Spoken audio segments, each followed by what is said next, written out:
अब हम सब इस बात में बिलीव करते हैं कि अगर हमें पावर्स मिल जाएं तो हम कैप्टन अमेरिका जैसे बन जाएंगे, नोबल, सेल्फलेस और हीरोइक। लेकिन सच काफी अनकंफर्टेबल है। रियलिटी में हम इन सारी चीजों से काफी ज्यादा दूर होंगे। इनफैक्ट ज्यादा चांसेस हैं कि हम होमलैंडर के ज्यादा करीब होंगे या शायद उससे भी आगे, क्योंकि मार्वल और डीसी की मूवीज हमें एक क्लियर फैंटेसी दिखाती हैं, एक वर्ल्ड जहां पे पावर्स आते ही इंसान ऑटोमेटिकली बेटर बन जाता है। वो हमें एक इल्यूजन देती हैं that evil comes from the stars. पर द बॉयज एक मिरर दिखाता है, एक ऐसी रियलिटी जहां पे पावर मिलने के बाद लोग सेवियर नहीं बनते, वो अपने ईगो, इनसिक्योरिटी और कंट्रोल के नशे में खो जाते हैं, जो रियलिटी से काफी ज्यादा क्लोज है। और इसलिए हमें बॉयज ज्यादा अच्छा लगता है, क्योंकि वो हमारी वो नस पकड़ता है जो रियलिटी के ज्यादा करीब है। बट कभी सोचा है कि ऐसा क्यों? द बॉयज जैसे शो हमें इतना ज्यादा हिट क्यों करते हैं? तो वीडियो के खत्म होते तक मैं तुम्हारे सामने इस चीज की पूरी पिक्चर रख दूंगा। तो हमें बचपन से ही सुपर हीरोज एक परफेक्ट फॉर्म में दिखाए गए हैं। सुपरमैन दुनिया को प्रोटेक्ट करता है, सेक्रीफाइस करता है और अपनी पावर्स का कभी भी मिसयूज नहीं करता। स्पाइडरमैन गिल्ट और रिस्पॉन्सिबिलिटीज के साथ जीता है, चाहे उसकी पर्सनल लाइफ कितनी भी ज्यादा टूट जाए।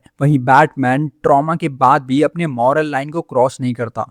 इन स्टोरी में एक पैटर्न होता है, पावर्स के साथ डिसिप्लिन ऑटोमेटिकली आ जाता है। जैसे ही किसी को पावर्स मिलती है वो और भी ज्यादा बेटर इंसान बन जाता है। ये स्टोरीज हमें एक कंफर्ट देती हैं, एक सेफ इल्यूजन देती हैं कि अगर कल को हमारे पास पावर्स आ जाएं तो हम भी सही डिसीजन लेंगे। ये शायद बहुत सटनली हमारे दिमाग में ये आइडिया डाला जाता है कि पावर्स होने के बाद भी एक हीरो कभी भी गलत काम नहीं करता। लेकिन वहीं द बॉयज इस इल्यूजन को तोड़ देता है। वो रियल लाइफ का रिफ्लेक्शन है, क्योंकि पावर्स के साथ डिसिप्लिन नहीं आता, पावर के साथ आता है ईगो। यहाँ रिस्पॉन्सिबिलिटीज नहीं, एंटाइटलमेंट आ जाता है। With great powers comes great responsibility का तो पता नहीं, but with great powers come greater chance to get corrupt. और इसका क्लासिक एग्जाम्पल होगा पॉलिटिशियन, फिर चाहे इस देश के हो या किसी और देश के। और सबसे इंपॉर्टेंट चीज, द बॉयज रियल पिक्चर इसलिए भी दिखाता है क्योंकि यहाँ पे पावर्स के बाद हीरो नहीं बनते। यहाँ पावर्स लोगों की असली पर्सनैलिटी को और ज्यादा एम्पलीफाई कर देती है। जो इंसान अंदर से इनसिक्योर है वो और ज्यादा इनसिक्योर हो जाता है। जो इंसान कंट्रोल करना चाहता है वो डिक्टेटर बन जाता है। क्योंकि रियलिटी में पावर्स किसी को चेंज नहीं करती, वो उसके अंदर की छुपी हुई चीजों को और भी ज्यादा बाहर निकाल देती हैं, जो बात हमने पहले भी कैप्टन अमेरिका में सुनी है।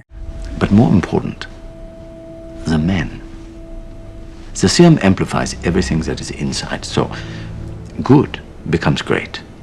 Bad becomes worse.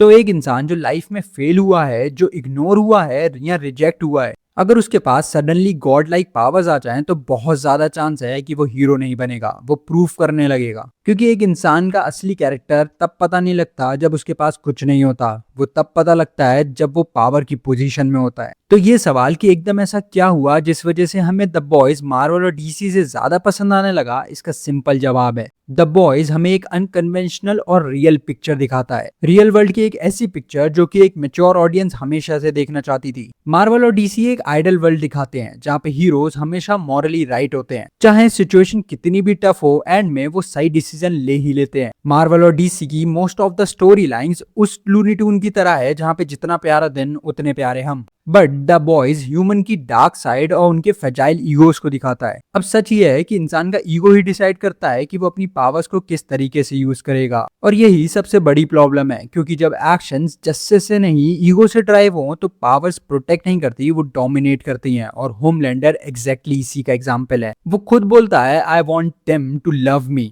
Come on. Tell me the real reason. I want to hear you say it. Say it! Want them to love me. Yahtzee!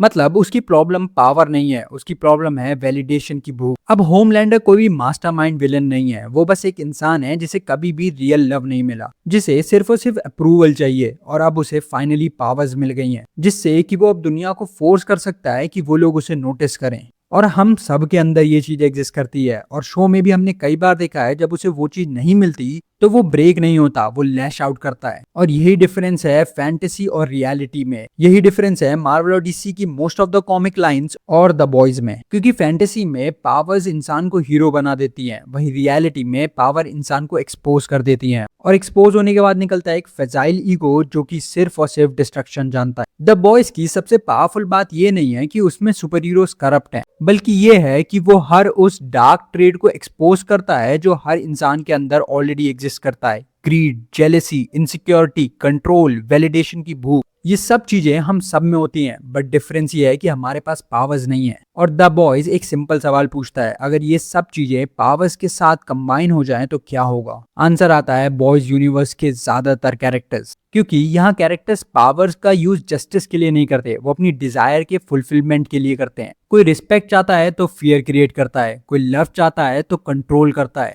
वहीं कोई सिर्फ प्रूव करना चाहता है कि वो इम्पोर्टेंट है। और जब तुम्हारे पास अनलिमिटेड पावर्स हो तो तुम्हें किसी की परमिशन की जरूरत नहीं होती। फिर इंसान अपनी डार्क साइड को सप्रेस नहीं करता, वो उसे फ्रीली एक्सप्रेस करता है। और वही तो हम होमलैंडर को करते हुए देखते हैं। तुमने नोटिस किया हो तो होमलैंडर सिर्फ स्ट्रॉन्ग नहीं है, वो हर एक इमोशन का एक्सट्रीम वर्जन है। और इसलिए शायद हमें बॉयज इतना रियल लगता है, क्योंकि वो हमें कोई एलियन वर्ल्ड नहीं दिखाता, वो हमें हमारे अंदर की dark side combined with powers का रिफ्लेक्शन दिखाता है। और जब तुम अपनी डार्क साइड को स्क्रीन पे देखते हो तो तुम्हें सिर्फ और सिर्फ एंटरटेनिंग नहीं लगता, वो काफी ज्यादा डिस्टर्बिंग भी लगता है। तो मेन रीजन यही है कि ट्रेडिशनल सुपर हीरो स्टोरीज हमें कंफर्ट देती हैं, वो दिखाती हैं कि पावर्स आने के बाद भी इंसान हम्बल रह सकता है, पर रियलिटी इतनी सिंपल नहीं है। पावर हमेशा एक इंसान के असली नेचर को रिवील करती है, क्योंकि सच यही है कि पावर्स मिलने के बाद इंसान सबसे पहले अपनी औकात दिखाता है। पता कि पावर्स आने के बाद तुम हीरो बनोगे या फिर विलन। सवाल ये है कि तुम्हारे पास अनलिमिटेड पावर हो तो क्या तुम अपने आप को कंट्रोल कर पाओगे?